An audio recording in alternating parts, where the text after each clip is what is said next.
Growth for Rural Advancement and Sustainable Progress GRASP हिकु EU जे fund कयल project आहे जेको ॻोठाणनि SMEs जी तरक़ी ज़रिए सनत ते मुश्तमिल रोज़गार ऐं आमदनी जा मौक़ा पैदा करे गुरबत जी घटिताई में मदद कंदो। अहिड़नि ख़्यालनि जो इज़हार समीदा जे मैनेजर मोहम्मद उज़ैर असदुल्ला वजीहुद्दीन ॻोठ सिंगार फाउंडेशन जे नवीद ख़याल प्रेस क्लब सांगड़ जे सूर्या बादशाह हॉल में वापारियुनि ऐं ज़मींदारनि लाइ कोठायल आगाही वारे प्रोग्राम दौरान कयो।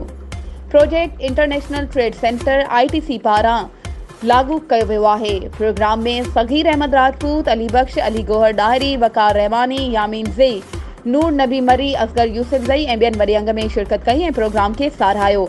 हुन चयो त सांगड़ ज़िले में हर क़िस्म जे कारोबार जा मौक़ा मौजूदु आहिनि। इहो मौक़ो फ़राहम करण जी ज़रूरत आहे जॾहिं त अमलदारनि यकीन ॾियारियो त संदनि कारोबारी मंसूबे जो मुकमल मंसूबो ठाहियो। वधीक ख़बरुनि ऐं अपडेट्स जे लाइ असांजे चैनल खे सब्सक्राइब कयो ऐं हा बेल आइकन खे प्रेस करणु न विसारिजो त जीअं असांजी हर नई अचण वारी वीडियो तव्हां ताईं पहुची सघे।